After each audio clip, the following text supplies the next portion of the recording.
Buenos días, queridos hermanos, que Dios les bendiga en este precioso día del Señor, donde venimos a estudiar su palabra para gloria y honra de su nombre. Pues comenzamos entonces con una oración.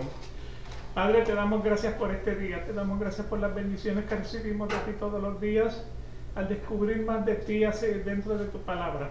Te pedimos, Señor, que hoy te manifiestes de una manera muy especial, nos permitas conocerte mejor, cavar hondo en nuestros corazones, poner la luz de tu palabra sobre nuestro caminar, podamos confesarte como el único Dios verdadero, para gloria y honra de tu nombre. Amén. Amén. Amén. Gloria a Dios. Amén. Estamos en el capítulo, estamos en la Confesión de Fe de Westminster. Lo que estamos, la Confesión de Fe, para aquellos que no la conocen, es prácticamente lo que es la confesión que surge luego de la Reforma, para identificar las creencias de nosotros dentro de la Iglesia Reformada.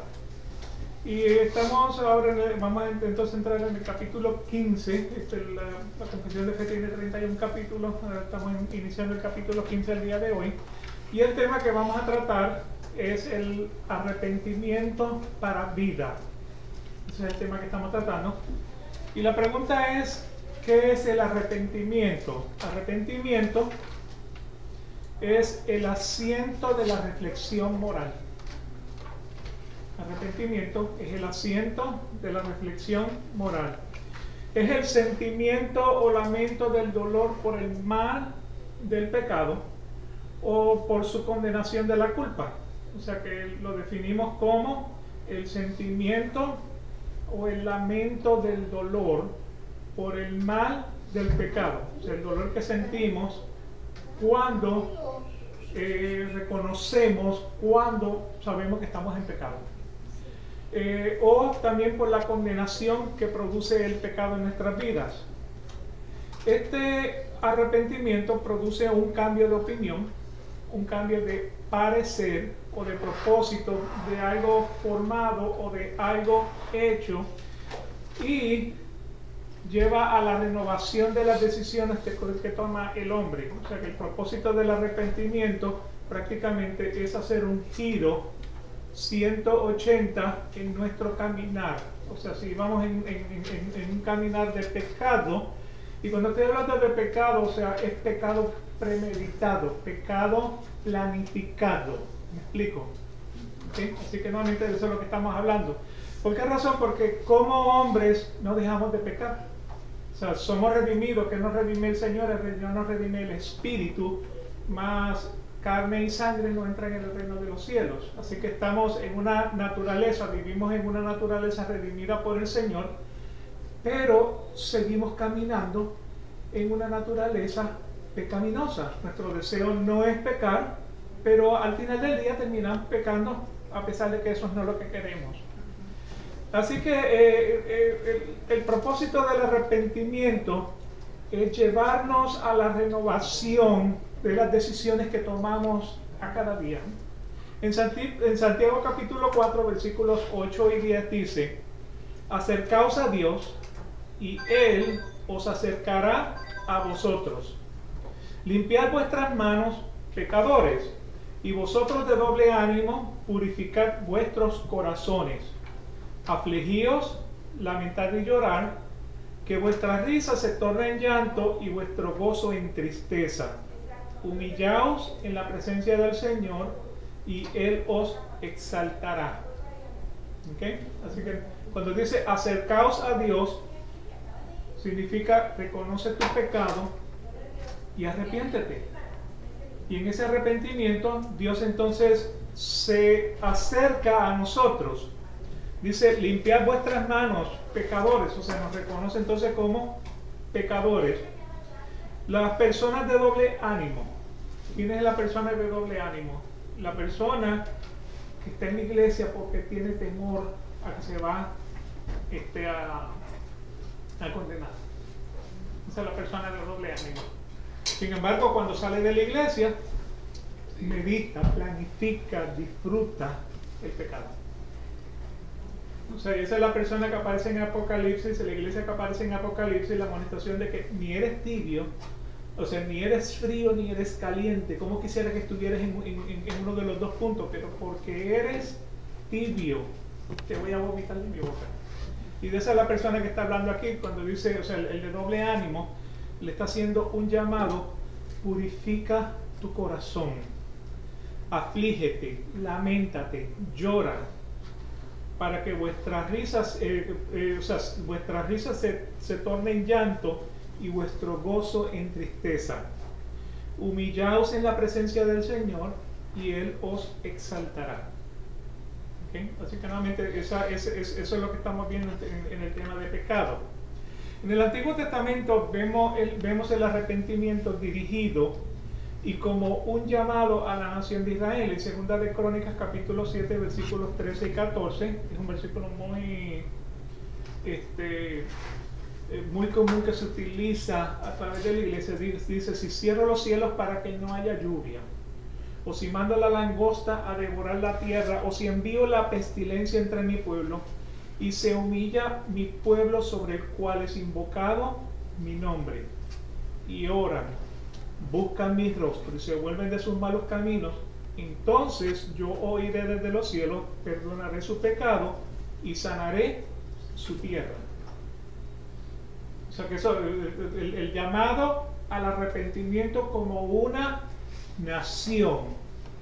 O sea, una nación cae bajo la ira de Dios cuando promueve cosas que son antibíblicas, como por ejemplo los derechos a homosexuales, el matrimonio homosexual. Eso es aborrecido o sea, no se enojen conmigo, pero se aborrece el Señor en base a ese tipo de actividades que son antibíblicas. O sea, el libertinaje, el abuso por el pobre, la viuda, el huérfano, el extranjero. La aprobación del aborto. La aprobación del aborto, o sea, todo eso pues son características por las cuales el Señor va a tener ira sobre un pueblo, la ira de Dios sobre un pueblo, sobre una nación. Idolatría. La idolatría. Entonces pues nuevamente cuando el Señor entonces los pone bajo esa, o sea, bajo esa mente reprobada, Romanos capítulo 1, versículos del 18 al 32, le da esa mente reprobada, entonces la nación va de mal en peor. O sea, la nación queda completamente amoral. ¿Ok? Ahora, si se humilla mi pueblo sobre el cual es invocado mi nombre, y oran, buscan mi rostro y se vuelven de sus malos caminos, entonces yo oiré desde los cielos, perdonaré su pecado y sanaré su tierra. En el Nuevo Testamento el tema del arrepentimiento es entonces un llamado individual. O sea, en el Antiguo Testamento era un llamado a la nación, en el Nuevo Testamento es un llamado individual dirigido al arrepentimiento del pecado. Y este cambio de parecer involucra tanto un apartarse del pecado como un acercarse a Dios. Así que nuevamente, cuando estamos hablando de hacer un giro de 180 en el arrepentimiento, es porque íbamos para el pecado, pero queremos regresar a Dios. Entonces pues vemos en el Nuevo Testamento que Cristo empezó su ministerio con un llamado individual al arrepentimiento. Eso es lo que estamos viendo en Mateo capítulo 4 versículo 17. Desde entonces Jesús comenzó a predicar y a decir: arrepentíos, porque el reino de los cielos se ha acercado. En el Nuevo Testamento también vemos que Dios demanda al hombre el arrepentimiento del pecado. Dios le demanda al hombre que se arrepienta de su pecado. Mateo capítulo 3 versículos del 7 al 8 dice: pero cuando vio que muchos de los fariseos y saduceos venían para el bautismo. ¿Sí? ¿Cuál es la historia aquí?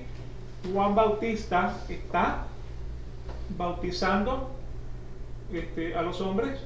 Entonces los fariseos vinieron para ver qué era lo que estaba pasando. ¿Y quién les dice? Mire lo que les dice Juan el Bautista a los fariseos: camada de víboras, ¿quién nos enseñó a huir de la ira que vendrá? ¿Quién te enseñó a huir de la ira venidera? Ese es otro versículo famoso que escuchamos mucho a través de la iglesia. Por tanto, dar frutos dignos de arrepentimiento. O sea, que al individuo se le está llamando al arrepentimiento. Cuando dice quién nos enseñó a huir de la ira que vendrá o de la ira venidera, ¿de qué está hablando? Cuando venga Dios, Jesús.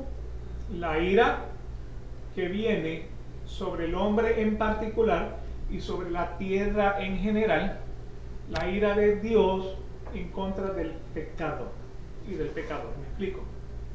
Más la ira de Dios que será manifestada sobre el hombre y sobre la tierra, y eso lo puede ver entonces a través de todo el libro de Apocalipsis, de esa ira de Dios. O sea, que en otras palabras, estamos todavía en un periodo de gracia donde Dios nos está haciendo un llamado al arrepentimiento. ¿Okay? Porque estamos en ese punto de la gracia. Tan pronto se cierre la gracia, entonces va a entrar la ira. No sé, y solamente para sugerirle unas cuantas, o sea, tenemos, por ejemplo, pues, vamos a comenzar con 7 trompetas, seguido por 7. No, yo creo que las copas son las últimas. Los 7 sellos. O sea, las 7 trompetas, seguido por 7 sellos, seguido entonces por 7 copas de ira. Y de ahí entonces la segunda venida de Jesucristo, el capítulo 19 del Apocalipsis. ¿Okay? Nuevamente Dios demanda al hombre el arrepentimiento del pecado. En Hechos capítulo 26, versículos 19 y 20 leemos: por consiguiente, oh rey Agripa, no fui desobediente a la visión celestial, versículo 20, sino que anunciaba primeramente a los que estaban en Damasco y también en Jerusalén y después por toda la región de Judea, y aún los gentiles que debían arrepentirse y volverse a Dios, haciendo obras dignas de arrepentimiento. O sea que el arrepentimiento no es solamente decir, bueno, yo me arrepiento, es cambiar la ruta, es hacer un giro 180, es volverse a Dios. Vemos también ese llamado a arrepentimiento en el Nuevo Testamento, basado en la misericordia de Dios en dar arrepentimiento o llevando al hombre a Él. O sea, Dios te atrae, Dios te va a dar el arrepentimiento y llevando entonces los hombres a Él. En Hechos capítulo 5, versículo 31 dice: a este Dios exaltó a su diestra como príncipe y salvador, para dar arrepentimiento a Israel y perdón de pecados. ¿Okay? En Hechos capítulo 11, versículo 18 dice: y al oír esto se calmaron y glorificaron a Dios, diciendo: así que también a los gentiles ha concedido Dios el arrepentimiento que conduce a la vida. O sea que tenemos en el Antiguo Testamento un arrepentimiento que está basado en la nación en general, un llamado a la nación en general, pero entonces en el Nuevo Testamento se convierte entonces en un llamado individual. En 2 de Timoteo capítulo 2 versículos 24 y 26 dice, o 24 y 26 dice: y el siervo del Señor no debe ser rencilloso, sino amable para con todos, apto para enseñar, sufrido. Versículo 25, corrigiendo tiernamente a los que se oponen, por si acaso Dios les da el arrepentimiento que conduce al pleno conocimiento de la verdad. Entonces ahora vemos un aspecto del arrepentimiento. Dios permite que tú tengas el arrepentimiento. O sea, Dios obra en tu vida el arrepentimiento. O sea, de la manera en que Dios te da tanto el querer como el hacer, esa es una de las cosas, uno de querer y hacer que Dios entonces pone en tu corazón para que hagas el arrepentimiento.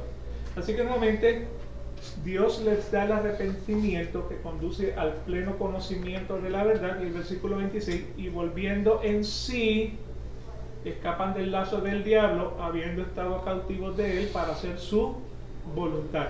Ahora tomen nota las primeras 4 palabras del versículo 26, y volviendo en sí. ¿Qué significa eso? Lo vimos en 2 personas. ¿Quiénes fueron? Recobrando la razón. Recobrar la razón. ¿Quién fue? Pablo. El hijo pródigo. El hijo pródigo Nabucodonosor. y Nabucodonosor. Nabucodonosor en el capítulo 4 de Daniel, cuando él se paró frente a la gran Babilonia y dijo: mira la Babilonia que yo he armado con el fruto de mis manos. ¿Qué le dijo el Señor? Hasta que no me reconozcas, si vas a vivir como el ganado en el campo, vas a dormir en un pesebre, te bañarás con el rocío, comerás de la hierba. Entonces, ¿qué pasó con Nabucodonosor? Tuvo como 1 año y pico en ese menester en el pesebre, hasta que recobró la razón. Y cuando recobró la razón, ¿qué pasó? Ahora glorifico al Dios vivo. ¿Qué pasó con el hijo pródigo? El hijo pródigo, luego de estar en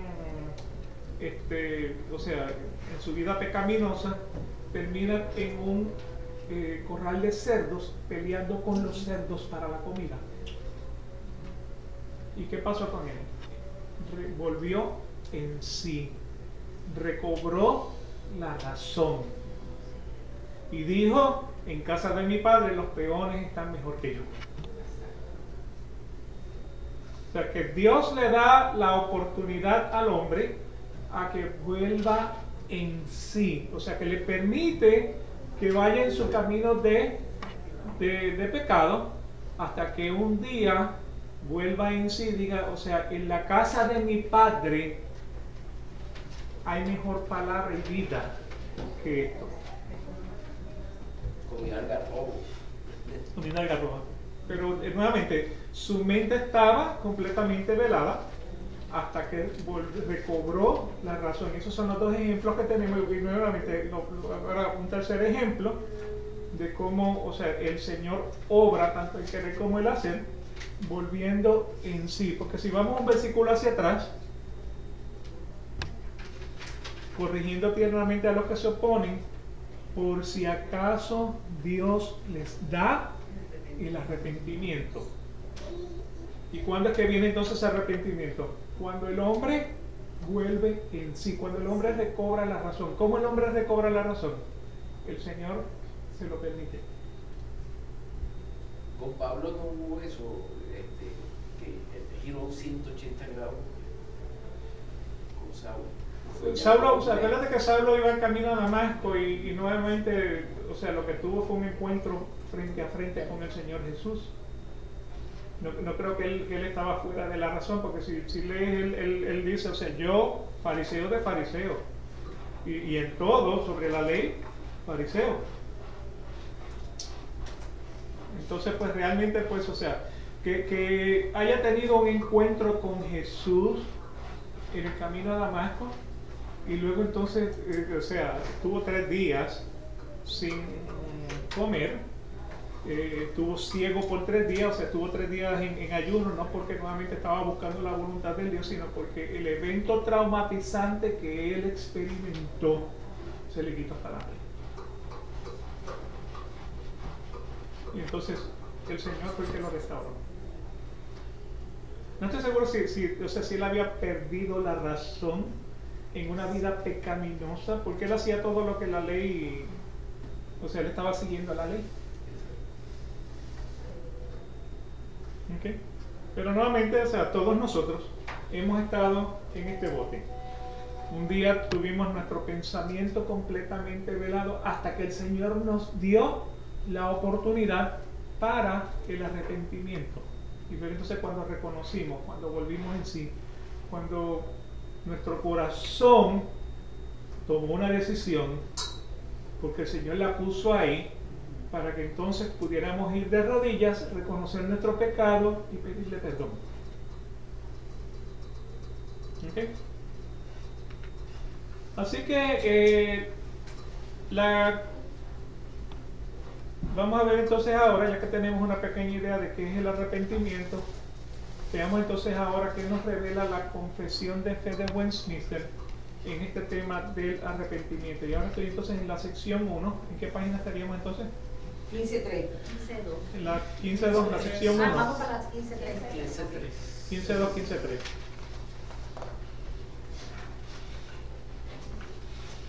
Ok, entonces la sección 1 de la confesión de fe dice: el arrepentimiento para vida es una gracia evangélica. Y esta doctrina referente a ella debe ser predicada por cada ministro del Evangelio, tanto como la de la fe en Cristo. Así que la primera parte de la sección 1 dice: el arrepentimiento para vida es una gracia evangélica. ¿Sí? El arrepentimiento para vida es una gracia evangélica. En Zacarías capítulo 12, versículo 10 dice: y derramaré sobre la casa de David y sobre los habitantes de Jerusalén el espíritu de gracia y de súplica. ¿Cuándo fue que llegó ese espíritu? El día del Pentecostés. O sea, sin embargo, no es la primera vez que vemos el Espíritu Santo manifestarse en la vida de una persona. Porque, por ejemplo, cuando María fue a ver a Elizabeth, o sea, María había el ángel le confirma a María: estás embarazada, ¿cómo puede ser? Si yo no conozco varón. El Espíritu Santo ha caído sobre ti y te ha puesto entonces la simiente y será llamado Hijo de Dios. Entonces, en ese momento solamente 2 personas saben que María está embarazada. Una fue José, porque el ángel se lo reveló: no tengas temor en tomar a María tu mujer. Y la segunda fue entonces el ángel cuando le habló directamente a María. Ahora María va a ir a ver, o sea, el ángel también le dice: tu prima Elizabeth está embarazada ¿de quién? De Juan el Bautista. ¿Ok? Ya tiene 3 meses de embarazo. Así que, o 6 meses de embarazo tenía. Entonces María fue a visitar a su prima Elizabeth. Dice entonces que cuando entró a la habitación, el Espíritu Santo entró en Elizabeth. ¿Y qué hizo? Le reveló a María que María estaba embarazada. Por eso es que le dice: ¿qué es esto que la madre de mi Señor venga a mí? Eso es lo que quiere decir entonces, o sea, que realmente, pues, o sea, lo que le está diciendo es, ¿quién se lo reveló? El Espíritu Santo. O sea, que el Espíritu Santo no es de hechos en adelante, sino que desde hechos para atrás también tenemos Espíritu Santo presente. ¿Qué tal el día que Jesús les preguntó a los discípulos: ¿quiénes dicen ustedes que soy yo? Y Pedro se levantó y dijo: ¿tú eres el Hijo de Dios? Dice Pedro: eso no te lo reveló carne ni sangre. ¿Quién te lo reveló? El mismo Espíritu Santo. ¿Me explico en eso? Así que el Espíritu Santo no es solamente de hechos en adelante, pero la manifestación del Espíritu Santo sobre toda carne. O sea, esos son casos individuales, la manifestación sobre toda carne. Entonces la vemos entonces en Hechos capítulo 2, cuando llegamos entonces al Pentecostés. ¿Okay? Así que nuevamente, el espíritu de gracia y de súplica: y derramaré sobre la casa de David y sobre los habitantes de Jerusalén el espíritu de gracia y de súplica, y me mirarán a quien han traspasado y se lamentarán por él como quien se lamenta por un hijo único, y llorarán por él como se llora por un hijo o por un primogénito. ¿Okay? Así que nuevamente el espíritu de gracia y de súplica es la que nos lleva entonces a ese arrepentimiento dentro del periodo de la gracia. Una cosa, exacto, lo que comentabas del Espíritu Santo, exacto, él siempre ha estado, pero una diferencia también podría ser que después del Pentecostés él entra en los creyentes, digamos, 24/7. completamente, que antes se iba en momentos. Cuando Sí. Moisés, en ciertos momentos es donde se manifestaba, pero no estaba todo el tiempo. O sea, eran casos individuales. Exacto. Cuando que entonces toda carne puede recibir el Espíritu Santo, ya en Hechos capítulo 2. ¿Ok? Pero en el Antiguo Testamento lo vemos como casos individuales a como el Señor lo quería. ¿Ok? La primera manifestación del Espíritu Santo la vemos en Génesis capítulo 1, versículo 2. El 1.1 dice: en el principio creó Dios los cielos y la tierra estaba desordenada y vacía, y el Espíritu de Dios se movía sobre la faz de las aguas. Esa es la primera manifestación de Jesucristo, la vemos en el versículo 1: en el principio creó Dios los cielos y la tierra. Se pregunta entonces, ¿ahí dónde aparece Jesucristo? Bueno, tiene que leer Juan capítulo 1, versículos del 1 al 3, donde dice: en el principio era el verbo era con Dios, el verbo era Dios. Era Él con él en el principio, que dice el siguiente versículo: todas las cosas por Él fueron creadas, y nada de lo que ha sido creado fue creado sin Él. Entonces, ¿cuál es la primera manifestación del Señor Jesucristo? Génesis capítulo 1, versículo 1, donde dice: en el principio creó Dios los cielos y la tierra. ¿Ok? Así que nuevamente el Espíritu de gracia y de súplica ha sido derramado sobre nosotros como una promesa que viene de Zacarías. Pedro, hablando del evento en casa de Cornelio, en Hechos capítulo 11, dice, y estoy mirando ahora Hechos 11 del 15 al 18, cuando comencé a hablar, el Espíritu Santo descendió sobre ellos, tal como lo hizo con nosotros, como lo hizo sobre nosotros al principio. O sea que Cornelio era un centurión romano. Él tenía, o sea, en su familia, o sea, Pedro está caminando por la azotea, tiene una visión de que baja un lienzo y hay animales inmundos, y el Señor le dice: come, y le dice: tú sabes que yo no como animales inmundos. Dice: no llames inmundo a lo que yo he o lo que yo le he limpiado, me parece que dice. Entonces, pues, finalmente cuando él llega a la casa de Cornelio, que, o sea, prácticamente la visión que había tenido había sido entonces de que vinieron, después de eso vinieron entonces los hombres de Cornelio a buscar a Pedro. Cuando fue Pedro comenzó a hablar, y el Espíritu Santo descendió sobre ellos tal como lo hizo sobre nosotros en el principio. ¿Cuál fue el principio? Hechos capítulo 2. Entonces me acordé de las palabras del Señor cuando dijo: Juan bautizó con agua, pero vosotros seréis bautizados con el Espíritu Santo. Versículo 17. Por tanto, si Dios les dio a ellos el mismo don que también nos dio a nosotros después de creer en el Señor Jesucristo, ¿quién era yo para poder estorbar a Dios? Y al oír esto se calmaron y glorificaron a Dios, diciendo: así que también a los gentiles ha concedido Dios el arrepentimiento que conduce a la vida. Digan gloria a Dios. Porque nosotros estábamos en ese bote, ¿no? Y ahora entonces el Señor nos ha concedido el arrepentimiento que conduce a la vida. Así que nuevamente este arrepentimiento es gracia evangélica.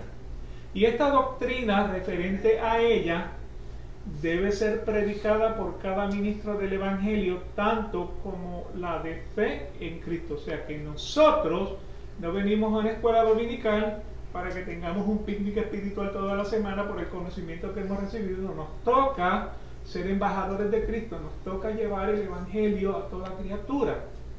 ¿Y qué es lo que le estamos predicando? Le estamos predicando la gracia del arrepentimiento. ¿Ok? La gracia del arrepentimiento, tanto como la de creer en Jesucristo. O sea, el negocio suyo no es convertir a nadie. El negocio suyo es predicar la palabra. Ahora, si decimos entonces que Dios es soberano sobre toda la creación y Dios es el que le da el arrepentimiento y Dios es el que salva al hombre, Dios es el que lo saca de ese lodo cenagoso, ¿por qué entonces yo tengo que estar predicando el Evangelio? Para los que no tienen fe. Porque dentro de la iglesia Que no sabemos. no sabemos quién es salvo y quién es condenado. Como no lo sabemos, entonces nos toca predicarles el Evangelio y orar por ellos y esperar entonces que el Señor les dé el arrepentimiento de la vida. ¿Me explico? ¿Sí? Así que por esa razón nos toca predicar el Evangelio a toda criatura. Y dice, el que cree y se bautiza será salvo, mas el que no crea será condenado. ¿Quién es el que salva al hombre? ¿Quién es el que condena al hombre? Dios. Dios. Dios es el que salva, Dios es el que condena, porque dice la palabra que cuando el hombre muere, el espíritu del hombre regresa, el espíritu regresa a Dios quien lo dio. Dios entonces en ese punto decide si lo manda al seno de Abraham o si lo manda a Hades. ¿Ok? Así que nuevamente, nosotros estamos entonces llamados a predicar la gracia evangélica del arrepentimiento, tanto como la de fe, o sea, la salvación por fe en Jesucristo. En Lucas capítulo 24, versículos 46 y 47 dice, y les dijo, así está escrito, que el Cristo padeciera y resucitara de entre los muertos al tercer día, y que en su nombre se predicara el arrepentimiento para el perdón de los pecados a todas las naciones, comenzando desde Jerusalén. ¿Okay? Así que aquí vemos los dos requerimientos de esa sección 1. Estamos llamados a predicar el arrepentimiento. Estamos llamados a predicar de que Cristo murió por nuestros pecados, al tercer día resucitó y ahora está sentado a la diestra de Dios Padre. ¿Tú lo crees? ¿No lo quieres creer? Eso no es de mí, porque nuevamente quien te va a dar el arrepentimiento es Dios. ¿Okay? ¿Se acuerdan de Noé? O sea, 120 años construyendo un arca en el mismo medio del desierto y nadie quiso creer, y solamente 8 humanos se salvaron del diluvio. ¿Okay? Y él estaba predicando, viene un diluvio en el medio del desierto. ¿Okay? Pero cuando la puerta se cerró, hasta ahí llegó la gracia. ¿Okay? Entonces, ¿qué vino después? La ira de Dios sobre la creación. ¿Okay? Marcos 1, versículos 14 y 15 dicen, después que Juan había sido encarcelado, Jesús vino a Galilea proclamando el Evangelio de Dios y diciendo, el tiempo se ha cumplido y el reino de Dios se ha acercado. Arrepentíos y creed en el Evangelio. O sea, que ese es el llamado que nosotros tenemos que estar haciendo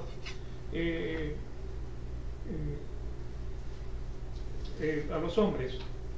Hechos capítulo 20, versículos 20 y 21. Dice, como no rehuí declarar a vosotros nada que fuera útil, y de enseñaros públicamente y de casa en casa, testificando solemnemente tanto a judíos como a griegos del arrepentimiento para con Dios y de la fe en nuestro Señor Jesucristo. Así que nosotros tenemos que, cuando vayamos a hablarle a una persona, estamos hablando de reconoce tu pecado, arrepiéntete de tu pecado, confiesa a Jesucristo. Y todas estas son bíblicas. Si ustedes leen, las primeras predicaciones magistrales de Pedro, en Hechos 2, en Hechos 3, cuando los miles de judíos le decían, ¿y qué podemos hacer? Y dice, arrepiéntate para que vengan días de refrigerio a tu vida. Y aparece ahí entonces en dos ocasiones. Así que nuevamente pues del arrepentimiento para con Dios y de la fe en nuestro Señor Jesucristo. Así que el arrepentimiento es una gracia de Dios. Y nosotros estamos entonces llamados a proclamar la fe en Jesucristo y la gracia del arrepentimiento. ¿Okay? En la sección 2, continúa diciendo lo siguiente: al arrepentirse, un pecador se aflige por sus pecados y los odia, movido no solo por la vista y el sentimiento del peligro, sino también por lo inmundo y odioso de ellos, que son contrarios a la santa naturaleza y a la justa ley de Dios. Y al comprender la misericordia de Dios en Cristo para los que están arrepentidos, se aflige y odia su pecado, de manera que se vuelve de todos ellos hacia Dios, proponiéndose y esforzándose para andar con Él en todos los caminos de sus mandamientos. Mucha carne en el hueso. Vamos entonces a ver la primera parte de la sección. Dios dice: al arrepentirse, un pecador se aflige por sus pecados y los odia, movido no solo por la vista y el sentimiento del peligro. ¿Sí? Un pecador se aflige de sus pecados. Cuando usted reconoce su pecado, ¿cómo usted reconoce su pecado? Porque la palabra de Dios le dice que la codicia es pecado.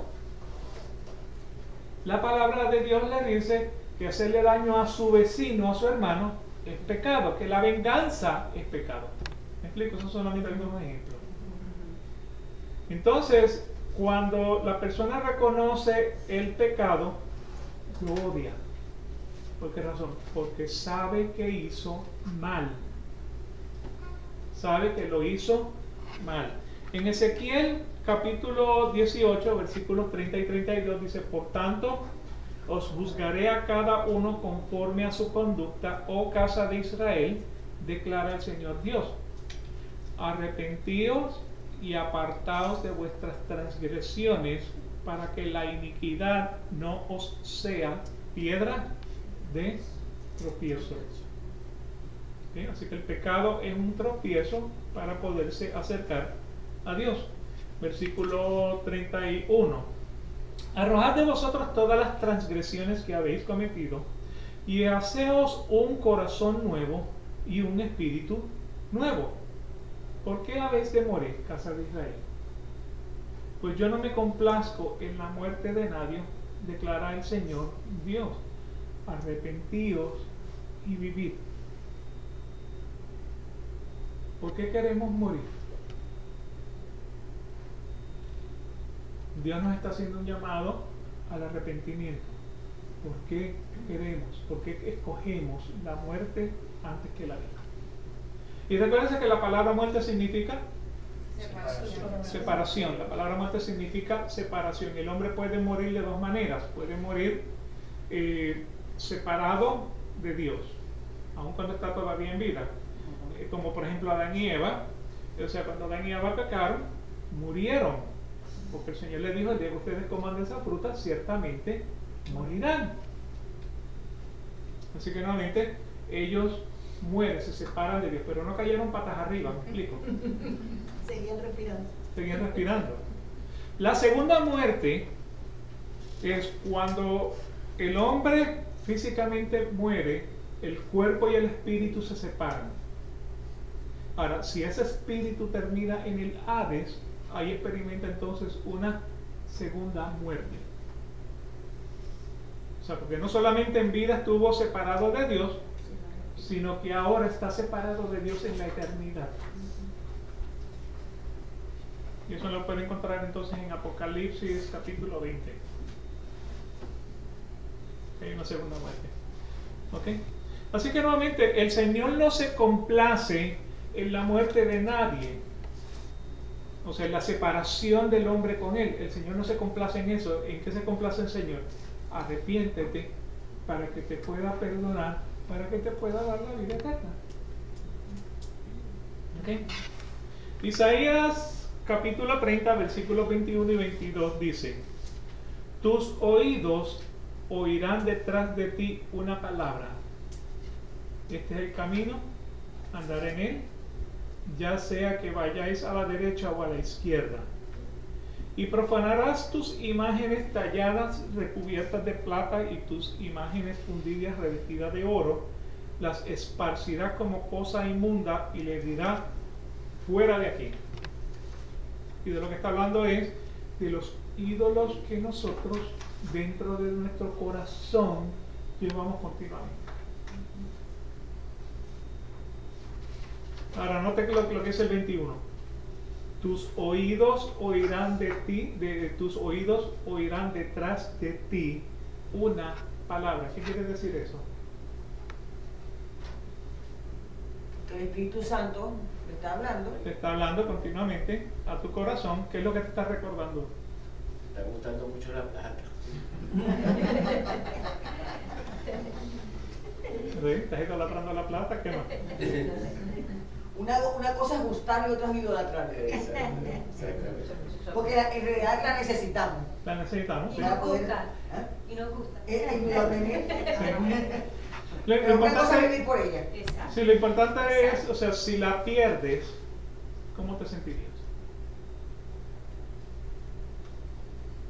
O sea, ¿de qué le sirve al hombre tener todos los tesoros de la tierra y que se pierda su alma?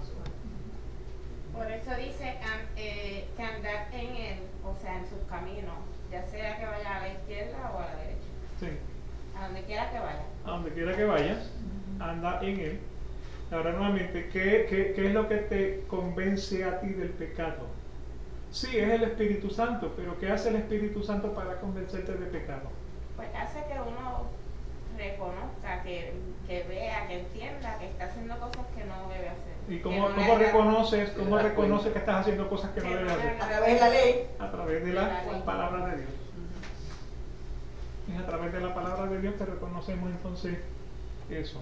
Sí, porque a través de la ley conocemos las infracciones. Claro, fue por la ley, el apóstol Pablo dice, fue por la ley que yo pude reconocer la codicia. Si no hubiera sido por la ley, yo no hubiera sabido lo que era codicioso. Claro, porque la ley dice, no codiciarás la mujer de tu prójimo, no codiciarás a su siervo, ni a su asno, ni a su, no sé si su cabra y su gata también están en eso. Ni su casa, ni su... No envidias. Y el jardín del vecino. No, y lo que pasa es que nosotros siempre estamos juzgándonos nosotros mismos en contra del vecino, como que la gramita del vecino siempre está más verde que la de nosotros. Sí. Tristemente. Parece. Hasta que nos acercamos. O sea, lo vemos exitoso en un Mercedes-Benz, lo vemos exitoso con un traje Armani. Y como que la gramita del vecino siempre está más verde que la de nosotros. Y la vecina compra Calvin Klein y yo compro el roso. Pero a lo mejor la vecina tiene las tarjetas hasta acá y tú no tienes deuda, ¿verdad? Sí. Porque tú no sabes que ella compra el Calvin Klein en rosa. El roso. Un día se encuentran ahí. Me explico, o sea que nuevamente pues es la palabra la que realmente nos hace reconocer nuestro estado pecaminoso. Es la palabra de Dios. Entonces, esa palabra, recuérdense que en el nuevo pacto, ¿dónde está? En nuestra mente y en nuestro corazón. O sea, porque ¿cómo es que tú eres redarguido? Cuando recuerdas el versículo que dice, si traes tu ofrenda al altar y allí te acuerdas que tu hermano tiene algo en contra de ti, ¿qué dice? Déjala ahí, vete y reconcíliate con tu hermano y luego entonces ven y traes la ofrenda. ¿Me explico? O sea que cuando usted sabe que está en pecado, algo en su corazón le está diciendo, estás en pecado. Y eso entonces es el Espíritu Santo que ha puesto la ley en nuestra mente y en nuestros corazones, de tal manera que entonces nosotros podemos razonar esa ley en nuestra mente y en nuestros corazones. ¿Qué hacemos cuando el hermano nos pone una barrera? ¿Cómo? ¿Qué hacemos cuando el hermano nos pone una barrera? No es, o sea, tú cumpliste la parte tuya. Orar por él. Exacto. Sí, orar por él. Tú cumpliste la parte tuya y si la persona no te quiere perdonar, pero tú le pediste perdón. O sea, la reconciliación está en tu corazón. Entonces tienes que orar por él porque en vez de tú, o sea, él está haciendo piedra de tropiezo en tu camino. ¿Okay? Esta sección 2, o sea que continúa entonces diciendo, o sea que no, al arrepentirse un pecador se aflige de sus pecados y los odia, ya que está avisado del peligro. O sea, el peligro es la ira de Dios sobre el hombre. Ahora, no solamente por el sentimiento del peligro de que la ira de Dios viene sobre el hombre, sino también por lo inmundo y odioso de ellos, que son contrarios a la santa naturaleza y a la justa ley de Dios. O sea, el hombre que reconoce el pecado lo encuentra inmundo, lo encuentra odioso. ¿Por qué razón? Porque son contrarios a la santa naturaleza y a la justa ley de Dios. Y un ejemplo de esto serán los homosexuales, que finalmente son convertidos de su Tendencia. O sea, naturaleza, pero su tendencia homosexual, y entonces se alejan de esa tendencia para acercarse a Dios. Y eso ocurre todos los días. El Señor le da la oportunidad del arrepentimiento. O sea, no deje de orar por sus hijos, no deje de orar por el vecino, no deje de orar porque nuevamente usted no sabe si el Señor va a tener misericordia de esa persona. ¿Sí?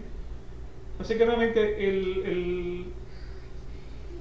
el hombre quiere alejarse del pecado porque es contrario a la naturaleza de Dios. En Ezequiel capítulo 36, versículo 31 dice: entonces os acordaréis de vuestros malos caminos y de vuestras obras que no eran buenas, y os aborreceréis a vosotros mismos por vuestras iniquidades y por vuestras abominaciones. Así que nuevamente, cuando reconocemos el pecado, nos vamos entonces nosotros mismos a aborrecer por nuestras iniquidades.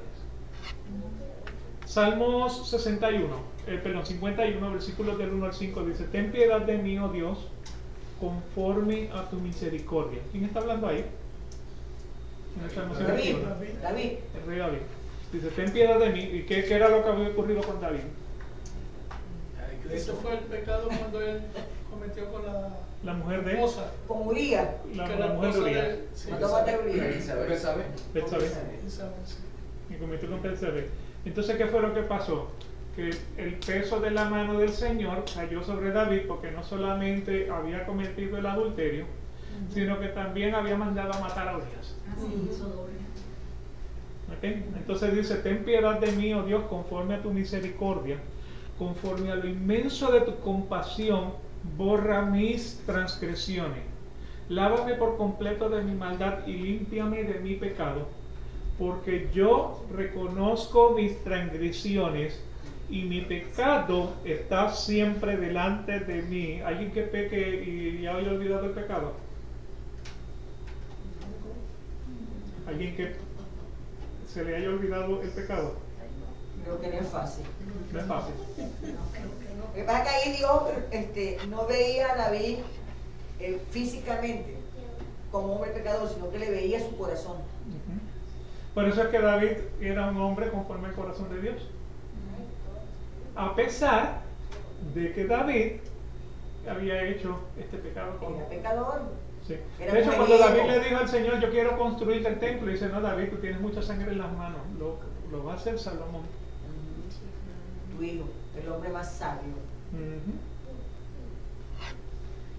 Okay. Entonces, en el versículo 4, contra ti solo he pecado y he hecho lo malo delante de tus ojos, de manera que eres justo cuando hablas y sin reproches cuando juzgas.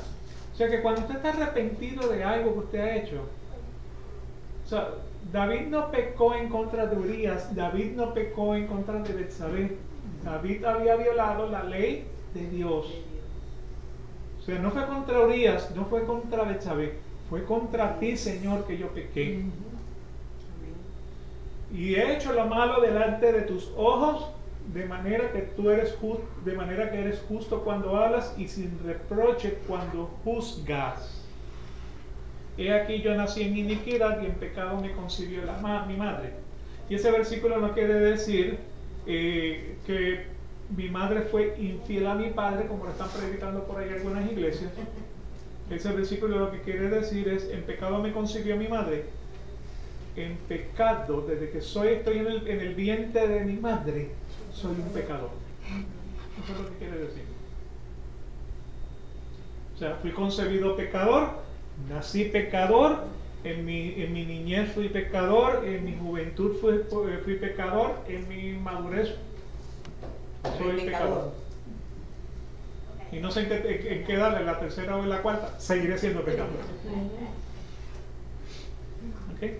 Así que realmente el pecado lo tenemos que reconocer delante de Dios. ¿Por qué razón?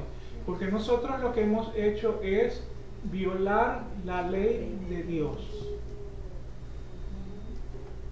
¿Ok? Amós capítulo 5, versículos 14 y 15 dice: buscad lo bueno y no lo malo, para que viváis.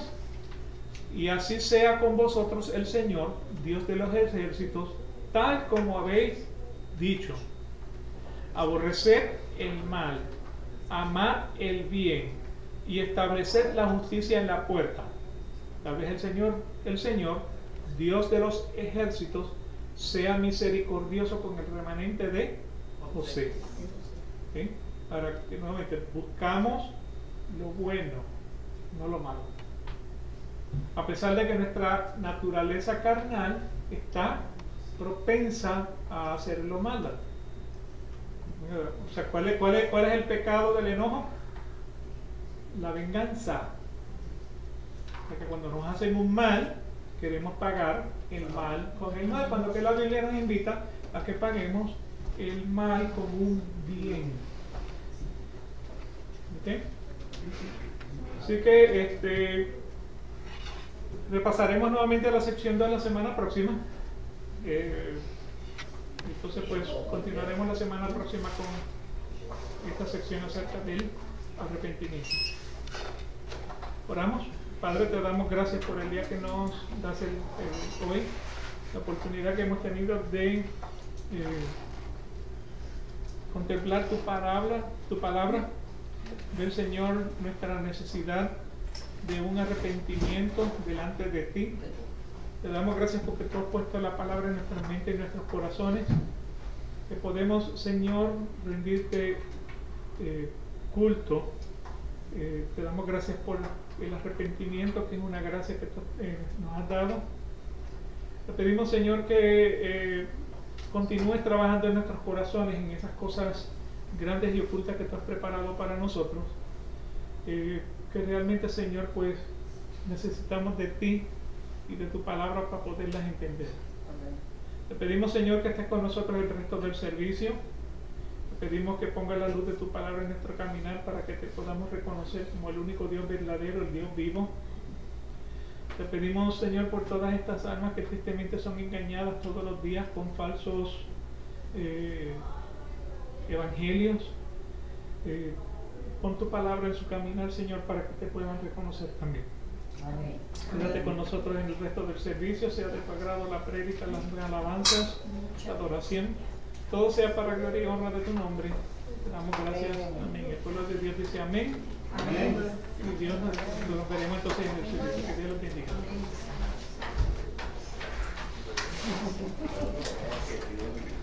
Ay, salí de aquí.